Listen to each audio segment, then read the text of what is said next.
ওদালগুৰি জিলাৰ টংলাত খাদ্য সুৰক্ষা আইনৰ অধীনত আজি তৃতীয় পৰ্যায়ৰ ৰেচন কাৰ্ড বিতৰণ কাৰ্যসূচী টংলা চাটগাৰী মজলীয়া বিদ্যালয়ৰ প্ৰেক্ষাগৃহত অনুষ্ঠিত কৰা হয়।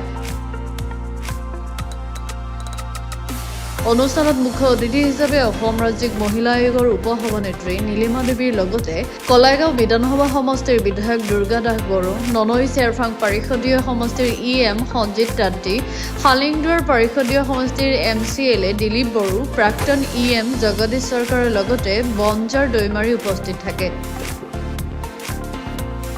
উল্লেখ্য যে আজি টংলা অঞ্চলৰ ৫,০০০তকৈ অধিক লোকক ৰেচন কাৰ্ড বিতৰণ কৰা হয়। আজি অসমৰ প্ৰত্যেকটো বিধানসভা সমষ্টিত আমাৰ খাদ্য সুৰক্ষা আঁচনিৰ যিখন কাৰ্ড সেইখন বিতৰণৰ সভা অনুষ্ঠিত হৈছে আৰু মই আজি বিশেষকৈ মুখ্য অতিথি হিচাপে এই টংলা সমষ্টিত উপস্থিত আছোঁ। আমাৰ যিসকল পৰিয়াল একেবাৰে পিছপৰা বিভিন্ন সুবিধাৰ পৰা তেওঁলোকে বঞ্চিত হৈ আছে, তেওঁ সেই পৰিয়ালবিলাকৰ প্ৰতি সুৰক্ষাৰ প্ৰতি লক্ষ্য ৰাখি আমাৰ খাদ্য সুৰক্ষা আঁচনি বিতৰণৰ ব্যৱস্থা লৈছে। ইতিমধ্যে নতুন এটা পদ্ধতিৰে মুখ্যমন্ত্ৰী মহোদয়ে ৰেচন কাৰ্ডৰ ব্যৱস্থা কৰিছে আৰু ইয়াত বিশেষকৈ এইটো সমস্যা ৫,০০০ৰো অধিক ইতিমধ্যে পৰিয়াল অন্তৰ্ভুক্ত হৈছে বুলি গম পাইছোঁ। গতিকে ৰেচন কাৰ্ডখিনি যেতিয়া নতুন অন্তৰ্ভুক্ত হ'ল, আগৰো কিছু পৰিয়াল আছিল ৰেচন কাৰ্ডৰ সুবিধা পোৱা আৰু এইবাৰ যিখিনি নতুনকৈ পৰিয়াল অন্তৰ্ভুক্ত হ'ল, সকলো আঁচনি একেলগে ৰেচন কাৰ্ডখনৰ অকল চাউলটো পোৱাই নহয়, বিভিন্ন আঁচনি তেওঁলোকে সেইখন কাৰ্ডৰ দ্বাৰা সুবিধা পায়।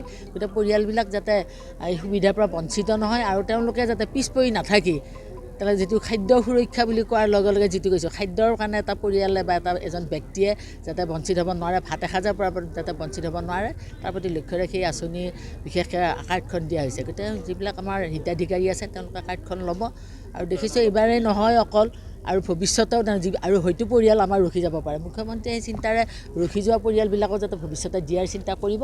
গতিকে এটা ছিষ্টেমেটিক এই কামখিনি নিশ্চয় হৈ থাকিব। এতিয়া এইবাৰ নতুনকৈ ৫,০০০ৰো অধিক সোমোৱা বুলি গম পাইছোঁ।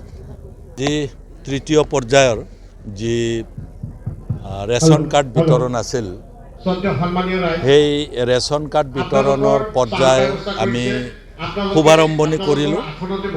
অতিথি হিচাপে নীলিমা দেৱীকো মাতিছিল আৰু মই টংলা সমষ্টি যিহেতু চোৱা চিতা কৰিবলগীয়া হৈছে বাই নটিফিকেশ্যন অফ ষ্টেট গভৰ্ণমেণ্ট, অকল ৰেচন কাৰ্ডে নহয়, এতিয়া অৰুণোদয়ো ঠিক তেনেকুৱাই হ'ব, অন্যান্য কাৰ্যসূচীও হ'ব। সেইকাৰণে মই ইয়ালৈ আহিবলগীয়া হৈছে আৰু বোধহয় আগন্তুক এটা বছৰ আহি থাকিব লাগিব।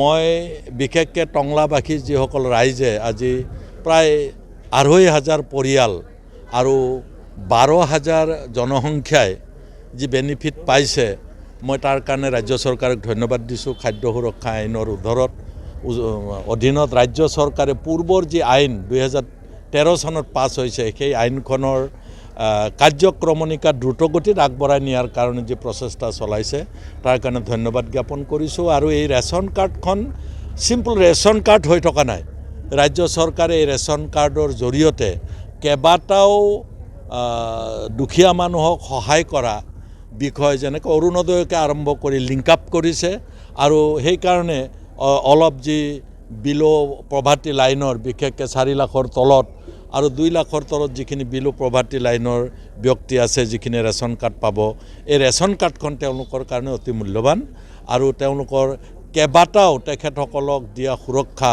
এই ৰেচন কাৰ্ডৰ জৰিয়তে পাব।